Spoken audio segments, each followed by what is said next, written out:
Hello and welcome to another episode of Invalid Entry. Today we are going to look at bad sessions in web applications.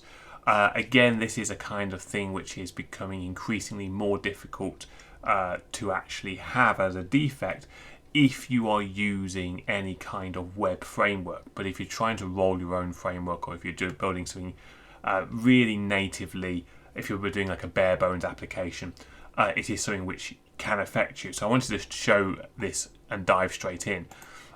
This is the world's worst application, which I was showing in the last episode. Very, very tweaked minorly. So the difference now is we now have this thing called generate session and process session. So generate session will put a cookie with the session ID, or rather currently the user ID, into a cookie, and that's off the back of a login. So I've moved login to its own little function. And if you have got the username and password right with parameterized inputs, so you can't do an SQL injection attack, then it'll give you a cookie. I've got a logout which will wipe the cookie, and it works. Again, this is one of the headaches of this kind of solution, is that here we have the login, so I can type my username in, I can type my super secret password, and again I've turned off the password masking here just so you can see what I'm doing, that I'm not typing any kind of injection attacks here. And I've logged in as me because that was the right password. And now the other thing I've done on this very quickly is on the main page here, it says if I've got a current session username, then when I go to the home page, I get a different home page. It's fantastic. I'm on / there's no thing. So I can now log out and it takes me sort of back in the loop. Okay, perfectly good. Everything's functional. I can try this if I just put different usernames, passwords, and I log in as the other user, which is fantastic. Now, the problem with this is, though, that if you actually were to open up the dev tools on this, you'll see here that there is the session cookie. And as I log in, I'm going to try and have this on the screen at the same time. So I'm going to log in as me again, super secret password, like this.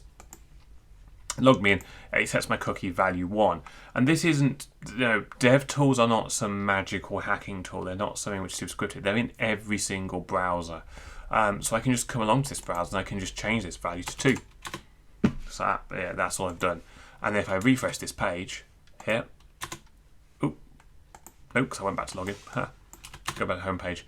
If I just change that value to 2, like that, save it, and then refresh, I'm now logged in as a completely different user. So again, I've just bypassed the authentication mechanisms completely with what is effectively an invalidated cookie.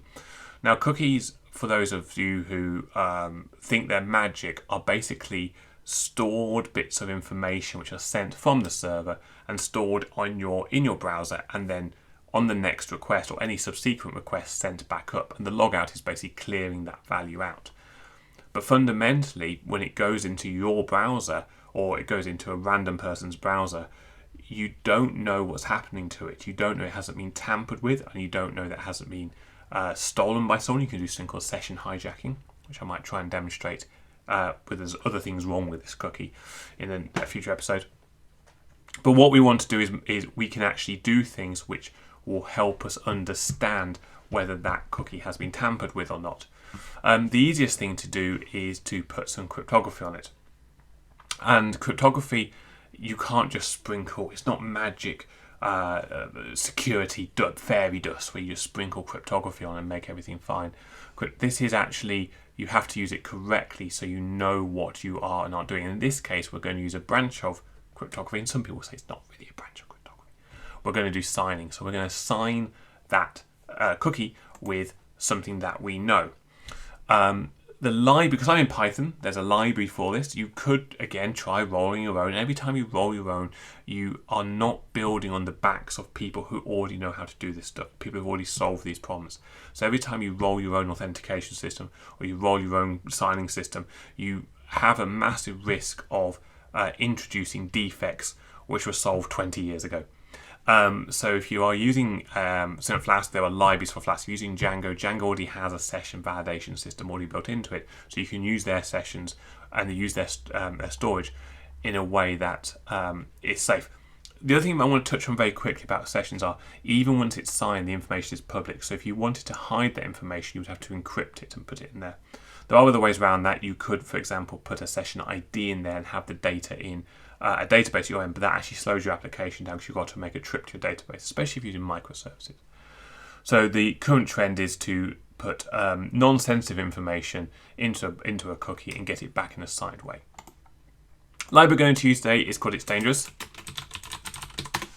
It's Dangerous. It is a wonderful Python libraries sometimes have the most wonderful names. So It's Dangerous is this library and allows you to basically sign something with a secret. So you generate a secret on your side, and then you can validate whether that thing has been tampered with. So I'm just going to set that up now and show you what it looks like. Okay, so the difference here, to put a bit of debugging in, so I'm just going to do that. The difference is what actually happening here is that in here we're generating a signer and we're passing in a secret. And that secret I'm storing in a credentials file at the moment because we passed in by an environmental variable. We'll get onto secret storage in a future episode.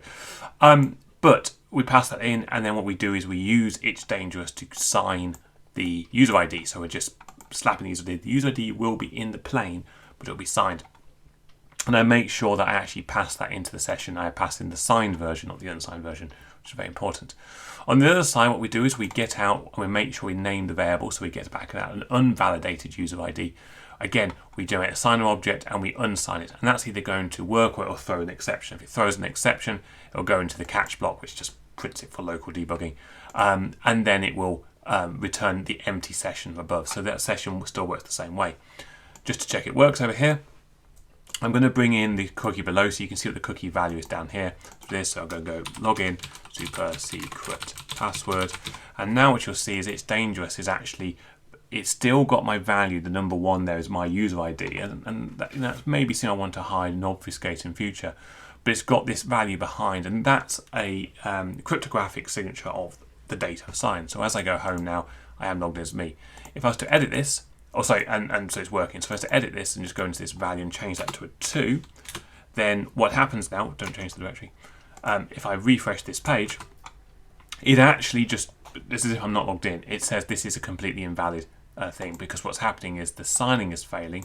If I actually go over here and pull up my my debugger log, yeah, it's a bit small, but hopefully you can see here, it says that the signature does not match. And that's fine. That's working exactly as intended. So that is basically it in a nutshell. So if you're putting, what you've got to think about is if you're sending information, you really understand when you just say, I'm going to put it in a cookie or anything in a cookie, what that actually means is you're sending data to the client and you're going to get it back again later. It's not some magic local session between requests. Some web frameworks, some of the IIS things, have the concept of keeping memory between requests. It binds it to the session and it uses cookies to do that. It uses other things to do that. But most web frameworks are, each request is an individual request and you have to process that and work out the context that you're working in. And it does that based upon these sort of basics.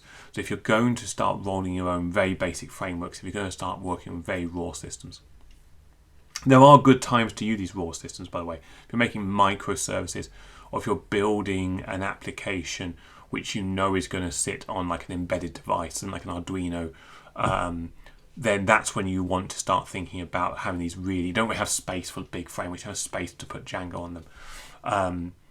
There isn't the memory to run those big applications. And at that point, you may have to do this and just drop something like It's Dangerous on to do crypto signing or an equivalent version of it. And that's it. This is a very simple one, saying that you can sign objects, and that prevents you from people manipulating this scope. As I say, it doesn't require any special tooling on the part of the attacker. I put attacker here because it could be anyone. It could be just be someone playing around, someone just opening cookies and saying, hey, what happens if I change these values? You can do it just with the inbuilt development tools that come with every web browser. And that's it in a nutshell, really. Hopefully you'll see come tomorrow and we'll find the next bad thing. And the next bad thing is these cookies. We're going to stick on the cookies for the next episode. And hopefully I'll see you all then.